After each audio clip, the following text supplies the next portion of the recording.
Lecture dédiée à Coluche, dont j'ai appris la mort le jour où j'ai vu 37.2 le matin, le 19 juin 1986 à Manosque.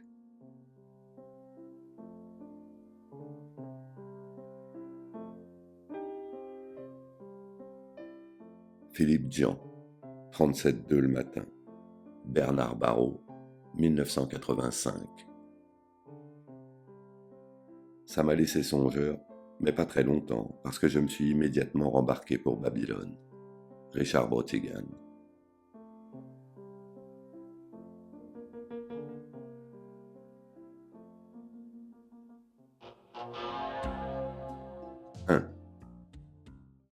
Ils avaient annoncé des orages pour la fin de la journée, mais le ciel restait bleu et le vent était tombé.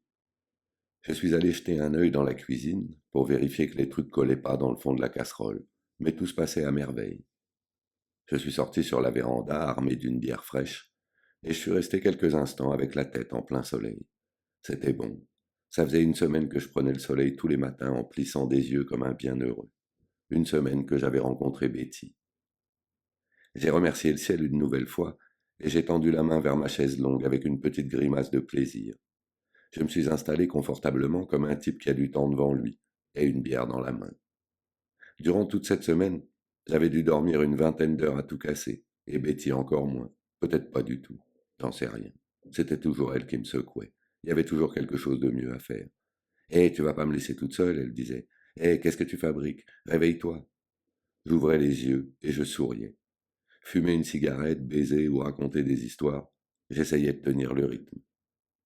Heureusement, je me fatiguais pas beaucoup dans la journée. Quand tout allait bien, j'avais fini mon boulot vers midi, et le reste du temps, j'étais tranquille. Je devais simplement rester dans les parages jusqu'à 7 heures du soir, et rappliquer quand on avait besoin de moi. En général, quand il faisait beau, on pouvait me trouver dans ma chaise longue. Je pouvais rester collé là-dedans pendant des heures et des heures. Je pensais avoir trouvé un bon équilibre entre la vie et la mort. Je pensais avoir trouvé la seule chose intelligente à faire, si on veut bien réfléchir 5 minutes, et reconnaître que la vie a rien de sensationnel à vous proposer, hormis quelques trucs qui ne sont pas à vendre. J'ai ouvert ma bière en pensant à Betty. Ah bon sang, vous êtes là? Je vous cherche partout. J'ai ouvert les yeux. C'était la bonne femme du numéro 3, une blonde de 40 kilos avec une petite voix aiguë. Ses faux cils clignotaient à toute allure à cause de la lumière. Qu'est-ce qui vous arrive? J'ai demandé. Il s'agit pas de moi, bon sang, il y a ce truc qui déborde dans la salle de bain. Il faut venir m'arrêter ça en vitesse. Ah, je comprends pas qu'il puisse arriver des trucs pareils. Je me suis redressé en vitesse. Cette histoire m'amusait pas du tout. Il suffisait de regarder cette fille pendant 3 secondes pour comprendre qu'elle était cinglée. Je savais qu'elle allait me faire chier, et son peignoir pendouillait sur ses épaules desséchées. J'étais KO d'avance. Allez me mettre à table, j'ai dit. Ça peut pas attendre 5 minutes, vous voulez pas être gentil? Vous rigolez? C'est une vraie catastrophe, il y a de l'eau partout. Allez, venez avec moi en vitesse. Et d'abord, qu'est-ce que vous avez cassé exactement? Qu'est-ce qui déborde? Elle a ricané sous le soleil, les mains enfoncées dans ses poches. Eh bien, elle a fait, vous savez bien, c'est ce truc blanc qui déborde. Bon sang, il y a des petits papiers partout. J'ai avalé une gorgée de bière en secouant la tête. Dites donc, j'ai dit, vous vous rendez compte que j'allais me mettre à table? Vous pouvez pas fermer les yeux pendant un petit quart d'heure. C'est quelque chose d'impossible. Vous êtes fou? Je rigole pas. Je vous conseille d'arriver tout de suite. Bon, ça va, vous énervez pas, j'ai dit. Je me suis levé et je suis entré dans la baraque. Je suis allé éteindre le feu sous les haricots, ils étaient presque au poil. Ensuite, j'ai attrapé ma caisse à outils et j'ai couru derrière la folle. 1 heure après, j'étais de retour, trempé des pieds à la tête et à moitié mort de faim. J'ai craqué une allumette sous la casserole avant de foncer sous la douche, et puis j'ai plus pensé à cette bonne femme. J'ai juste senti l'eau couler sur mon crâne et l'odeur des haricots qui glissaient sous mon nez. Le soleil inondait la baraque, il faisait bon. Je savais que les ennuis étaient finis pour la journée. J'avais encore jamais vu des chiottes se boucher dans l'après-midi. Et la plupart du temps, il se passait rien du tout, c'était plutôt calme. La moitié des bungalows étaient vides. Je me suis installé devant mon assiette en souriant, car mon emploi du temps était tout tracé. Manger, puis mettre le cap sur la véranda, et attendre jusqu'au soir. Attendre jusqu'à ce qu'elle arrive en roulant des hanches, et vienne s'asseoir sur mes genoux. Je soulevais le couvercle de la casserole quand la porte s'est ouverte en grand. C'était Betty. J'ai posé ma fourchette en souriant et je me suis levé. Betty, j'ai fait. Merde, je crois que c'est la première fois que je te vois en plein jour. Elle a pris une espèce de pause avec une main dans les cheveux, et ses boucles descendaient de tous les côtés. Oh. Et alors, qu'est-ce que t'en penses? Elle a demandé. Je me suis rassis sur ma chaise, et je l'ai regardée en prenant un air détaché, un bras passé par-dessus le dossier. Eh bien, les hanches ne sont pas mal, et les jambes ne sont pas mal non plus, oui. Fais voir, tourne-toi. Elle a fait demi-tour. Je me suis levé dans son dos et je me suis collé contre elle. J'ai caressé sa poitrine en l'embrassant dans le cou. Mais de ce côté-là, c'est parfait, j'ai murmuré. Ensuite, je me suis demandé ce qu'elle faisait là à une heure pareille. Je me suis écarté d'elle, et j'ai repéré les deux valises en toile sur le pas de la porte, mais j'ai rien dit. Eh, mais ça sent drôlement bon ici, elle a fait. Elle s'est penchée au-dessus de la table pour regarder dans la casserole et elle a poussé un cri. Oh mince alors, c'est pas vrai. De quoi? Ma parole, c'est un chili. Me dis pas que t'allais t'envoyer un chili à toi tout seul. J'ai sorti 2 bières du frigo, pendant qu'elle trempait un doigt dans la casserole. Je pensais à toutes les heures qu'on avait devant nous. C'était comme si j'avais avalé une boulette d'opium. Oh Seigneur, il est vraiment fameux. Et c'est toi qui l'as fait? Oh, j'adore ça, c'est vraiment incroyable. Mais par cette chaleur, t'es fou. Je peux manger un chili par n'importe quel temps. Même si la sueur coule dans mon assiette, le chili et moi, on est comme les deux doigts de la main. En fait, moi aussi, je crois bien. En plus, j'ai une de ces fins. À la seconde où elle avait franchi la porte, la baraque s'était transformée. Je trouvais plus rien. Je tournais en rond pour lui trouver des couverts et je souriais en ouvrant les placards. Elle est venue se pendre sur mon cou, j'adorais ça. Je pouvais sentir ses cheveux. Et t'es content de me voir? Elle a fait.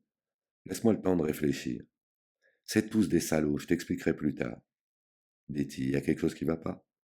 C'est pas quelque chose de très grave, elle a fait. C'est pas un truc qui vaille la peine qu'on laisse refroidir ce petit chili. Embrasse-moi.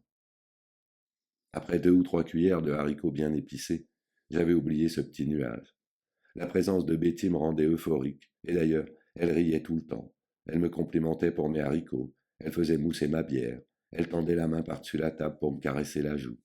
Je ne savais pas encore qu'elle pouvait passer d'un état à un autre à la vitesse de la lumière. On finissait juste de manger, on avait passé un bon moment à ratisser ce pur délice, cligner des yeux et plaisanter. J'étais justement en train de la regarder. Je la trouvais formidable. Et tout d'un coup, je l'ai vue se transformer devant moi. Elle est devenue toute blanche. Et son regard a pris une dureté incroyable. Ça m'a coupé le souffle. Comme je te le disais, elle a démarré, c'est tous des salauds. Alors bien sûr, ça arrive forcément un jour ou l'autre. Et la fille se retrouve une fois de plus avec ses 2 valises à la main. Tu vois le scénario. Mais de quoi tu parles? J'ai dit. Comment ça, de quoi je parle? Est-ce que tu m'écoutes au moins? Je suis en train de t'expliquer quelque chose. Pourquoi est-ce que tu écoutes pas? J'ai rien répondu, mais j'ai voulu lui toucher le bras. Elle s'est reculée. Comprends-moi bien, elle a dit. J'attends pas simplement d'un type qu'il me baise. Je vois, j'ai répondu. Elle a passé une main dans ses cheveux en soupirant, puis elle a regardé par la fenêtre.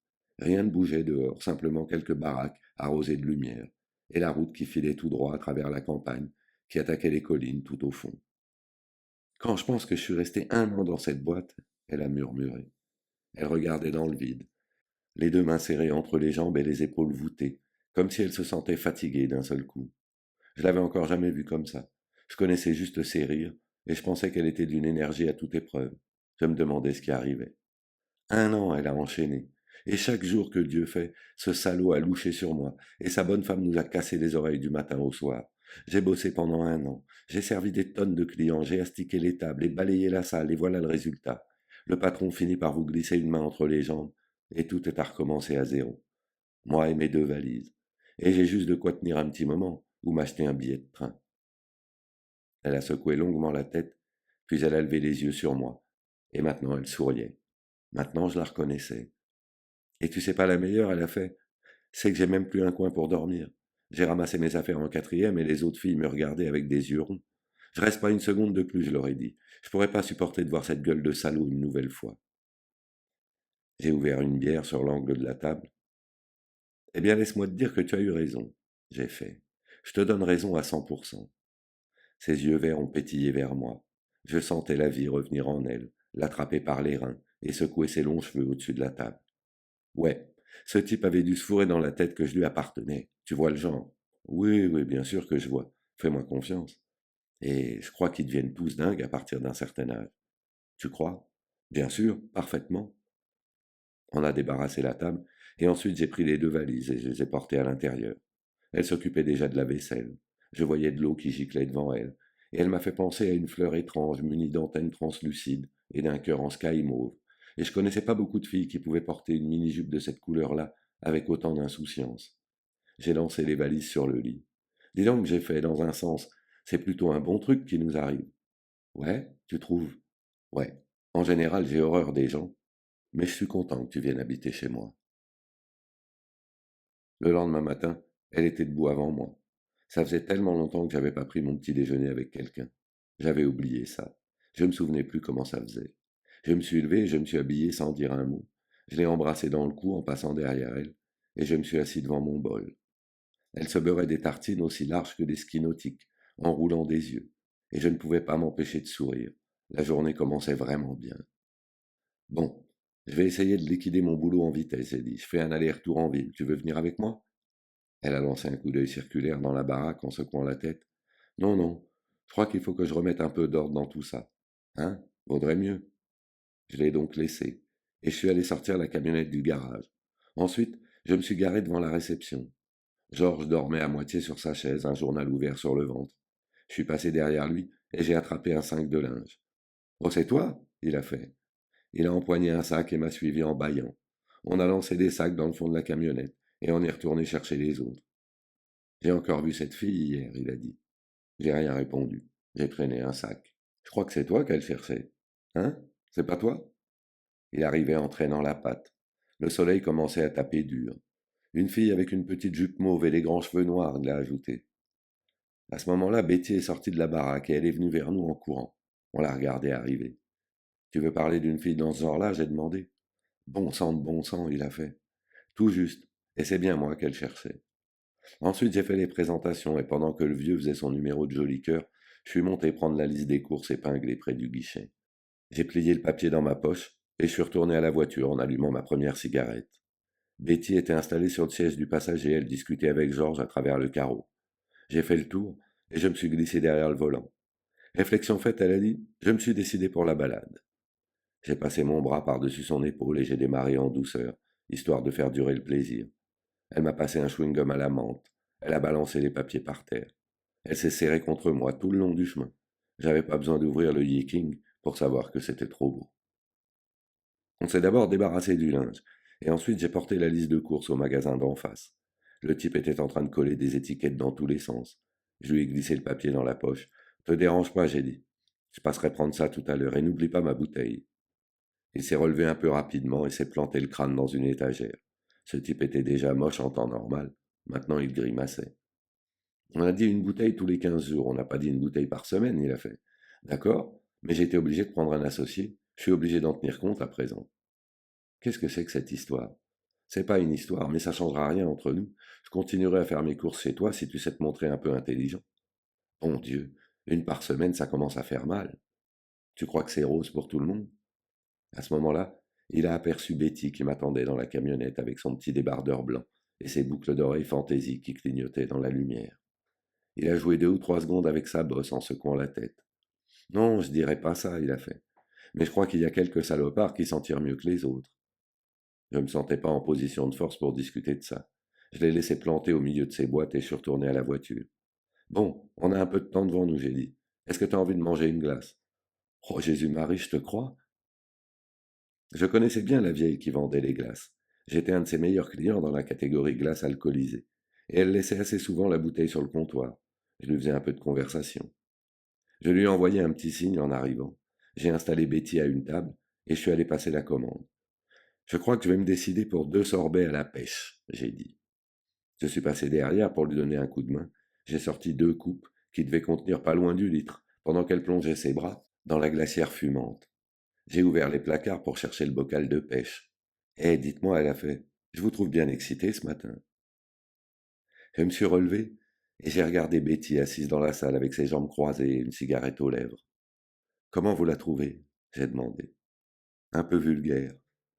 J'ai attrapé la bouteille de marasquin et j'ai commencé à arroser les coupes. C'est normal, j'ai dit. C'est un ange qui descend tout droit du ciel. Vous voyez pas? Au retour, on s'est arrêté pour prendre le linge et ensuite, je suis allé ramasser les courses en face. Il devait être aux environs de midi et il faisait vraiment chaud maintenant. On avait intérêt à se dépêcher de rentrer. J'ai tout de suite repéré ma bouteille. Il l'avait placée bien en évidence devant les sacs et il m'a pas accueilli avec le sourire. C'est tout juste s'il a fait attention à moi. J'ai embarqué les filets à provisions et ma bouteille d'alcool. Tu fais la gueule, j'ai demandé. Il m'a même pas regardé. Tu vas être la seule ombre de ma journée, j'ai dit. J'ai entassé tout le bazar à l'arrière de la camionnette et on a mis le cap sur le motel. Juste à la sortie de la ville, un vent chaud a soufflé rageusement, et le coin s'est mis à ressembler un peu plus à un désert, avec quelques trucs rabougris et de rares coins d'ombre. Mais j'aimais bien ça. J'aimais la couleur du sol, et j'avais un penchant pour les grandes étendues dégagées. On a relevé les vitres. J'avais le pied au plancher, mais la bagnole se traînait à 90. On était vent debout. Il fallait prendre son mal en patience. Au bout d'un moment, Betty s'est tournée vers l'arrière. Ses cheveux devaient lui tenir chaud, car elle les soulevait sans arrêt. Dis donc, elle a fait. T'imagines jusqu'où on pourrait aller tous les deux avec une bonne bagnole et toute cette bouffe à l'arrière? 20 ans plus tôt, cette idée m'aurait enflammé. Maintenant, il fallait que je fasse un effort pour empêcher ce truc de me faire bâiller. On ferait une fameuse virée, j'ai dit. Ouais, ça, et on pourrait tirer un trait sur ce coin minable. J'ai allumé une cigarette et j'ai croisé mes mains sur le volant. C'est marrant, j'ai dit, mais d'une certaine manière, je trouve pas que le paysage soit si moche que ça. Elle s'est mise à rire en renversant la tête en arrière. Oh merde, parce que t'appelles ça un paysage, toi. On entendait les grains de poussière claquer sur la carrosserie. La voiture faisait des embardées sous les rafales. Tout devait carrément griller dehors. J'ai commencé à rire avec elle. Dans la soirée, le vent est tombé d'un seul coup et l'air est devenu très lourd. On a sorti la bouteille sur la véranda, attendant que la nuit nous apporte un peu de fraîcheur. Mais on a vu les étoiles arriver sans le moindre changement, sans le plus petit souffle d'air. Et je dois dire que je détestais pas ça non plus. La seule riposte était l'immobilité totale. Et je commençais à avoir un bon entraînement.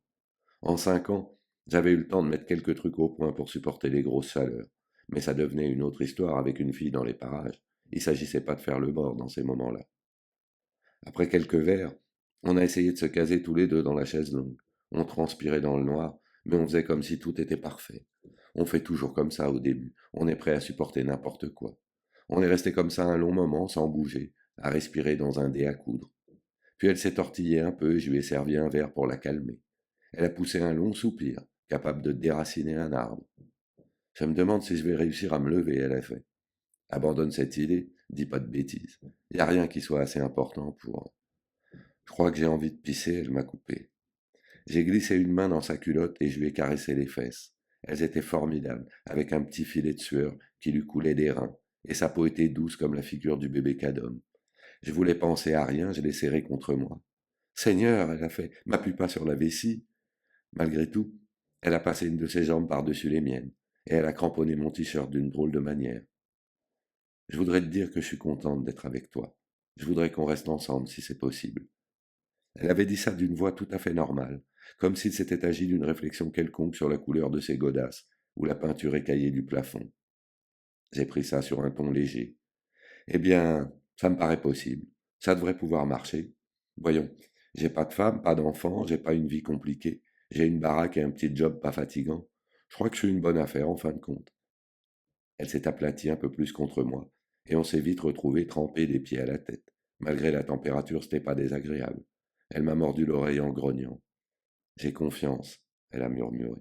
On est encore jeunes, toi et moi. On va s'en tirer. J'ai pas compris ce qu'elle avait voulu dire. On s'est embrassé longuement. S'il fallait essayer de comprendre tout ce qui se passe dans la tête d'une fille, on n'en finirait pas. Et puis je voulais pas forcément une explication.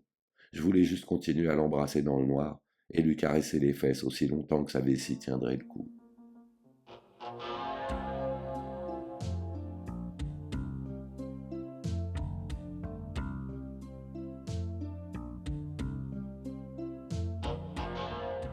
Lecture Grégory Proch. C'est le vent, Betty. Gabriel Yared. 25 mai 2026. Vous pouvez retrouver cette lecture et près de 400 autres sur la chaîne YouTube Grégory Proch.